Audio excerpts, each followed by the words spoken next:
Good morning students. हमारा topic चल रहा है शब्द शक्ति का। और शब्द शक्ति में आपको हमने अभिधा शब्द शक्ति पूरी की। अभिधा शब्द शक्ति के बाद हमने शब्द शक्तियों का सामान्य परिचय था वो पूरा किया। शब्द शक्तियों का सामान्य परिचय के बाद हमने अभिधा शब्द शक्ति बताई। आपको अभिधा शब्द शक्ति बताने के बाद आज हमारी चलेगी लक्षणा शब्द शक्ति।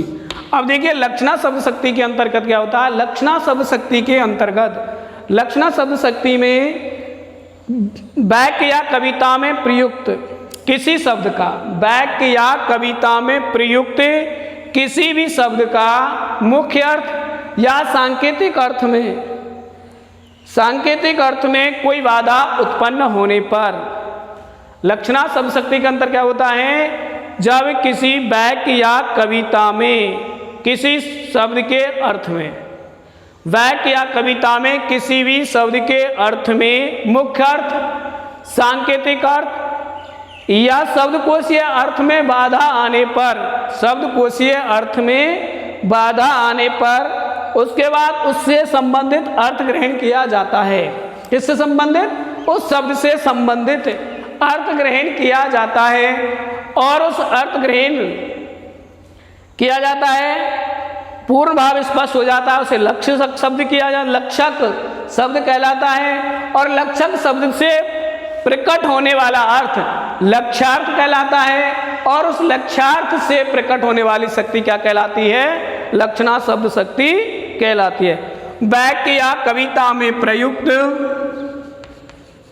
वाक्य या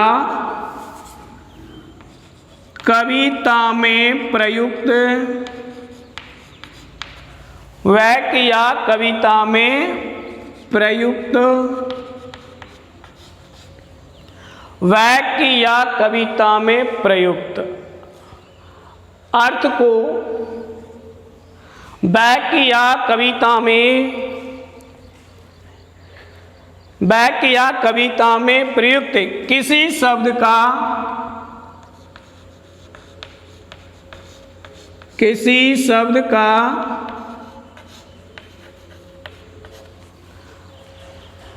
किसी शब्द के लिखना, किसी शब्द के मुख्य अर्थ,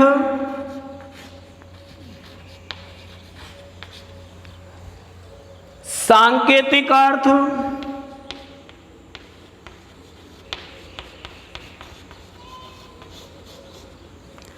सांकेतिक अर्थ, शब्दकोशीय,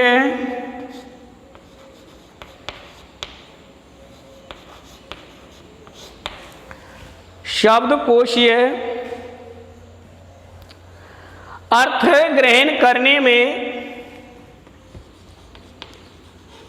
अर्थ ग्रहण करने में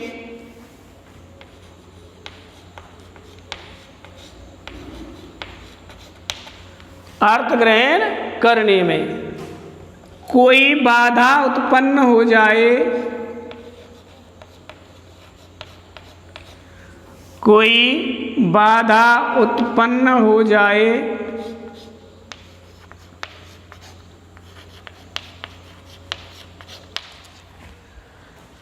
क्या लिखा? वाक्य या कविता में प्रयुक्त किसी शब्द के मुख्य अर्थ, सांकेतिक अर्थ, शब्दकोशीय अर्थ ग्रहण करने में कोई बाधा उत्पन्न हो जाए। क्या हो जाए? बाधा उत्पन्न हो जाए। एवं इसके बाद उस शब्द से संबंधित, एवं उसके बाद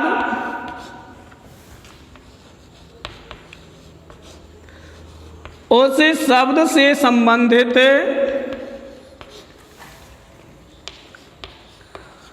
उस शब्द से संबंधित, उस शब्द से संबंधित क्या हुआ? परिभाषा फिर देखिए एक बार। वाक्य या कविता में प्रयुक्त किसी शब्द के मुख्य अर्थ, सांकेतिक अर्थ, शब्दकोशीय अर्थ ग्रहण करने में कोई बाधा उत्पन्न हो जाए एवं उसके बाद उस शब्द से संबंधित अन्य अर्थ ग्रहण करने पर, अन्य अर्थ ग्रहण करने पर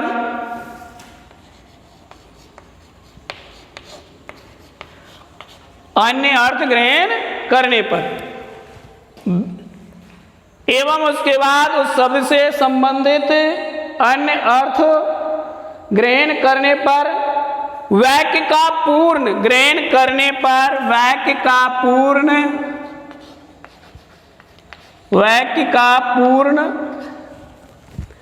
अर्थ स्पष्ट हो जाता है। वाक्य का पूर्ण अर्थ स्पष्ट हो जाता है।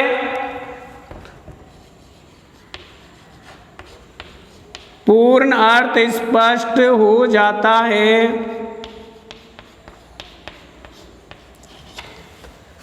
उसे लक्षक शब्द कहते हैं।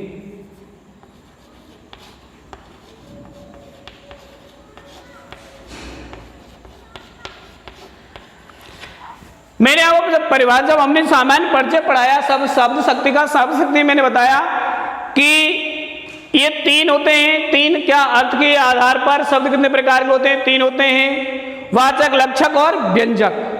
कितने होते हैं? अर्थ के आधार पर शब्द कितने प्रकार के बताए थे मैंने आपको? तीन प्रकार के बताए, वाचक, लक्षक और व्यंजक। वाचक से प्रकार, वाचक से तो कौन सी आती है? अविधा शब्द शक्ति आती है। लक्षक से लक्षणा शब्द शक्ति आती है और व्यंजक से व्यंजना शब्द शक्ति आती है। लक्षक शब्द कहते हैं और उसके द्वारा प्रकटित अर्थ और उसके द्वारा प्रकट अर्थ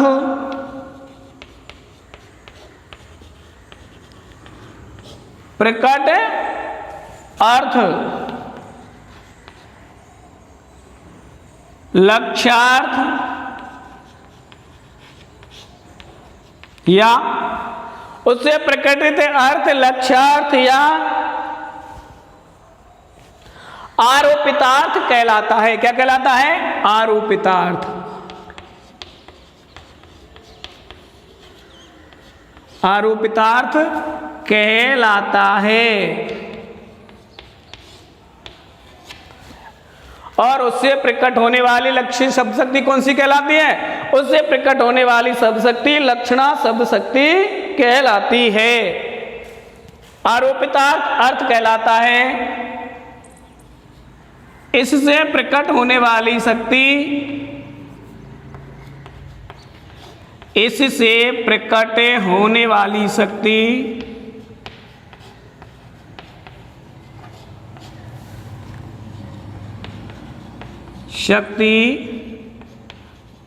लक्षणा शब्द शक्ति कहलाती है।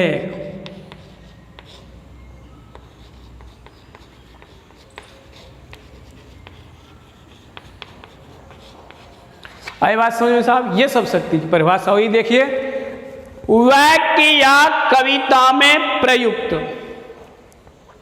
वाक्य या कविता में प्रयुक्त किसी शब्द के मुख्य अर्थ, सांकेतिक अर्थ, शब्द कोशीय अर्थ ग्रहण करने में कोई बाधा उत्पन्न हो जाए एवं उसके बाद उस शब्द से संबंधित अन्य अर्थ ग्रहण करने पर वाक्य का पूर्ण अर्थ स्पष्ट हो जाता है। क्या हो जाता है? वाक्य का पूर्ण अर्थ स्पष्ट हो जाता है, उसे लक्षक शब्द कहते हैं। और इसके द्वारा प्रकट अर्थ क्या कहलाता है? लक्ष्यार्थ या आरोपितार्थ कहलाता है। इससे प्रकट होने वाली शक्ति क्या कहलाती है? लक्षणा शब्द शक्ति कहलाती है। यह लक्षणा शब्द शक्ति की परिभाषा है। आई बात समझ में? वाक्य या कविता में प्रयुक्त किसी भी मुख्य अर्थ या सांकेतिक अर्थात हम यूं कह सकते हैं, किसी वाक्य या कविता में प्रयुक्त किसी शब्द के अविधा शब्द शक्ति में, अविधा शब्द शक्ति से अगर किसी शब्द का कोई अर्थ प्रकट नहीं हो रहा है, क्योंकि अविधा शब्द शक्ति से ही तो ये होते हैं। अविधा शब्द शक्ति से मुख्य अर्थ प्रकट होता है, अविधा शब्द शक्ति से ही सांकेतिक होता है, और शब्द कोशीय अर्थ भी ग्रहण किसमें किया जाता है? अविधा शब्द शक्ति में किया जाता है। अब ये अविधा शब्द शक्ति में अर्थ ग्रहण किया जाता है, तो यहाँ क्या है? जब किसी वाक्य या कविता में प्रयुक्त किसी शब्द का अर्थ अविदा शब्द शक्ति से ग्रहण नहीं किया जाता है। किससे नहीं किया जाता है? अविदा शब्द शक्ति से ग्रहण नहीं किया जाता है। और अविदा शब्द शक्ति के अर्थ में क्या आ जाए? बाधा आ जाए, परेशानी आ जाए, तो उसका क्या करते हैं? उसके बाद उससे संबंधित अन्य अर्थ ग्रहण करते हैं, उससे संबंधित अर्थ ग्रहण करते हैं। और जब ये संबंधित अर्थ ग्रहण करते हैं तो उसे क्या कहते हैं? लक्षक शब्द कहते हैं। और लक्षक शब्द से प्रकट होने वाला अर्थ क्या कहलाता है? लक्ष्यार्थ या आरोपितार्थ कहलाता है। और लक्ष्यार्थ और आरोपितार्थ जब अर्थ प्रकट होता है तो उससे होने वाली शक्ति कौन सी होगी? लक्षणा शब्द शक्ति होती है। यह लक्षणा शब्द शक्ति की परिभाषा हुई। एक बार फिर देखिए, जब कविता या वाक्य में प्रयुक्त, जब कविता या वाक्य में प्रयुक्त किसी भी शब्द का, किसी भी प्रयुक्त किसी भी शब्द का अविदा शब्द शक्ति से या मुख्य अर्थ या सांकेतिक अर्थ ग्रहण नहीं किया जाता। क्या नहीं किया जाता? मुख्य अर्थ या सांकेतिक ग्रहण नहीं करते हैं, या उनमें बाधा, मुख्य अर्थ में बाधा आ जाए। अविदा शक्ति से उसको अर्थ ग्रहण करने में जब कोई बाधा उत्पन्न हो तो उस शब्द का उसके लक्षण के आधार पर हम क्या करते हैं? उसके लक्षण के आधार पर या उससे संबंधित कोई अन्य ग्रहण करते हैं, कोई अन्य ग्रहण करते हैं। अब उस अन्य अर्थ के ग्रहण करने से जब वाक्य का पूर्ण अर्थ स्पष्ट हो जाता है, क्या हो जाता है? पूर्ण अर्थ हमारी समझ में आ जाता है, उस वाक्य का अर्थ हमारे जेहन में आ जाता है, तो क्या होता है? उसके बाद उसे लक्षक शब्द कहते हैं। क्या कहते हैं? लक्षक शब्द कहते हैं। मैंने आपको उस दिन भी बताया था जब सम्मान में परिचय दे रहे थे कि शब्द अर्थ के आधार पर शब्द शक्ति में कितने माने गए? 3 माने गए, वाचक, लक्षक और व्यंजक। वाचक शब्द से जो अर्थ निकलता है उसे मुख्यार्थ कहते हैं, सांकेतिक अर्थ कहते हैं और शब्द कोशीय अर्थ कहते हैं। लक्षक से निकलने वाला अर्थ क्या कहलाता है? लक्ष्यार्थ कहलाता है या आरोपितार्थ कहलाता है। अब व्यंजक से निकलने वाला अर्थ क्या करता है? व्यंग्यता कहलाता है, व्यंग्यार्थ कहलाता है। अब यहां देखिए साहब, वाक्य के ये हमारी अविदा क्या हुई? लक्षणा शब्द शक्ति की परिभाषा हुई। अब लक्षणा शब्द शक्ति को हम उदाहरण के माध्यम से समझेंगे। जैसे देखिए साहब, मोहन गधा है, सीता तो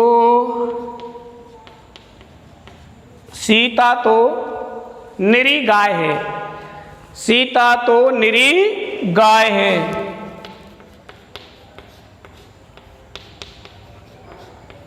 अब देखिए साहब, अब यहां हमारी समझ में परिभाषा आएगी। परिभाषा क्या आएगी? परिभाषा है, परिभाषा आपके सामने लिखी हुई है। परिभाषा कह रही है कि जब मुख्य अर्थ शब्दकोशीय अर्थ ग्रहण नहीं किया जाता है तो उससे अब मोहन गधा है। इसका अर्थ समझ में नहीं आ रहा है कि मोहन तो एक लड़के का नाम है, मोहन किसी गधे का नाम नहीं होकर के एक लड़के का नाम है, और मोहन गधा है, इसका मुख्य अर्थ ग्रहण नहीं कर पा रहे हैं। फिर इससे संबंधित और अर्थ ग्रहण करेंगे। क्या करेंगे? इससे संबंधित और अर्थ ग्रहण करेंगे। जब इनको सुनकर के हमारे मुख्य अर्थ में ग्रहण करने में, इसका अर्थ ग्रहण करने में हमें बाधा उत्पन्न होगी। बाधा उत्पन्न हो रही है ना, मुख्य अर्थ ग्रहण करने में बाधा उत्पन्न हो रही है कि मोहन गधा है, सीता तो निरी गाय है। अब इनका मुख्य अर्थ ग्रहण करेंगे तो मुख्य अर्थ ग्रहण करने में क्या होगा? मुख्य अर्थ ग्रहण करने में हमें क्या है? आ रही है। तो फिर हम लेंगे कि मोहन क्या है, फिर इसका हम लक्षणों के आधार पर ग्रहण करेंगे कि मोहन गधा है। इसका मतलब है मोहन कैसा लड़का है? मूर्ख लड़का है। क्या है? मोहन मूर्ख है। सीता तो निरी गाय है। कहने का भाव यह नहीं कि सीता के 4 पैर हैं, एक लंबी पूंछ है, 2 सींग हैं, ऐसा नहीं है। लेकिन जो सीता के लक्षण हैं वो कैसे हैं कि सीता एक भोली भाली लड़की है। उसके लक्षण कैसे हैं? सीधी सादी है। इस प्रकार, क्योंकि यहाँ मुख्य अर्थ में बाधा हुई, मुख्य अर्थ में बाधा हुई तो हमने इससे संबंधित और अन्य अर्थ ग्रहण किया, और जब इसका अन्य अर्थ ग्रहण किया तो हम यहाँ पहुंचे कि मोहन गधा है। तो क्या है? मोहन मूर्ख है। लक्षण कैसे हैं मोहन के? मूर्ख से। अतः जब इनका लक्षित से ग्रहण करते हैं तो इनका भाव पूर्ण स्पष्ट हो जाता है। लक्षणा शब्द शक्ति की 3 बातें लक्षणा शब्द शक्ति की 3 बातें और याद रखने योग्य हैं। अब देखिए साहब, लक्षणा शब्द शक्ति में 3 बातें कौन कौन सी याद रखनी है? शब्द के मुख्य अर्थ में बाधा पड़ती है। क्या पड़ती है? ध्यान रखने योग्य बातें।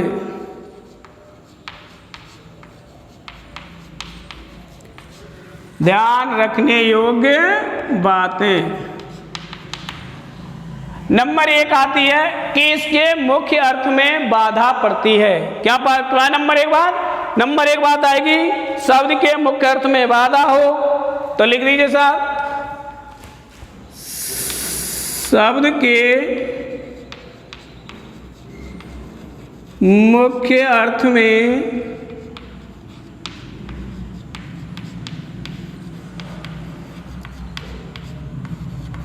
बाधा हो। एक बात, अवधा शब्द लक्षणा शब्द शक्ति के अंतर्गत क्या होगी? शब्द के जब मुख्य अर्थ ग्रहण करेंगे तो उसका मुख्य अर्थ ग्रहण हमारी समझ में नहीं आएगा तो बाधा होगा, और शब्द का उससे संबंधित। दूसरी बात याद रखने की है, शब्द का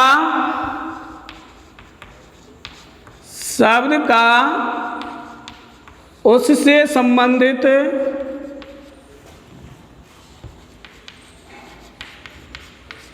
संबंधित अन्य अर्थ लिया जाए।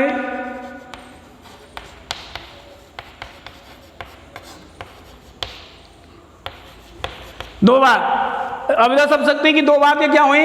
एक तो शब्द के मुख्य अर्थ में बाधा हो और शब्द का उससे संबंधित अन्य अर्थ लिया जाए, और उस अन्य अर्थ का। तीसरी है, उस अन्य अर्थ को ग्रहण करने में किसी रूढ़ि या प्रयोजन हो। उस अर्थ को ग्रहण करने में, उस अन्य अर्थ को ग्रहण करने के पीछे, उस अन्य अर्थ को ग्रहण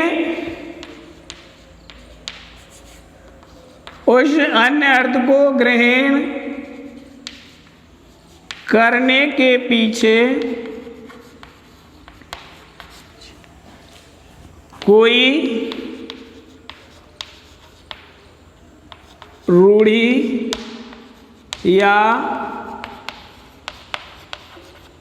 विशेष प्रयोजन हो। ये हमारी लक्षणा शब्द शक्ति की बातें होती हैं। ये लक्षणा शब्द शक्ति है। पहले देखिए लक्षणा शब्द शक्ति में क्या होगा। लक्षणा शब्द शक्ति की सबसे पहले हमें परिभाषा क्या है? वाक्य या कविता में प्रयुक्त किसी भी शब्द के, वाक्य या कविता में किसी भी शब्द के मुख्य अर्थ, सांकेतिक अर्थ, शब्दकोशीय अर्थ में बाधा आने पर, अर्थात अब जिस शब्द का अर्थ अविधा शब्द शक्ति से नहीं निकले, या जिस शब्द के अर्थ में अविधा शब्द शक्ति का अर्थ निकालने में बाधा उत्पन्न हो जाए, उसमें कोई बाधा उत्पन्न हो जाए, एवं उसके बाद उस शब्द से संबंधित, किस शब्द संबंधित, जो हमें उदाहरण दिया होगा, उस शब्द से संबंधित कोई अर्थ ग्रहण करने में वाक्य का पूर्ण अर्थ स्पष्ट हो जाता है। किससे संबंधित? उस शब्द से संबंधित अन्य अर्थ ग्रहण करने में वाक्य का पूर्ण अर्थ स्पष्ट हो जाता है। उसे क्या कहते हैं? लक्षक शब्द कहते हैं। और उसे के द्वारा प्रकट अर्थ, किसके द्वारा? लक्षक शब्द के। उस लक्षक शब्द के प्रकट अर्थ क्या कहलाता है? लक्ष्यार्थ या आरोपितार्थ कहलाता है। और इससे प्रकट होने वाली शक्ति कौन सी होगी? लक्षणा शब्द शक्ति कहलाती है। कौन सी कहलाती है? लक्षणा शब्द शक्ति कहलाती है। लक्षणा शब्द शक्ति के उदाहरण है, मोहन गधा है, सीता तो निरी गाय है।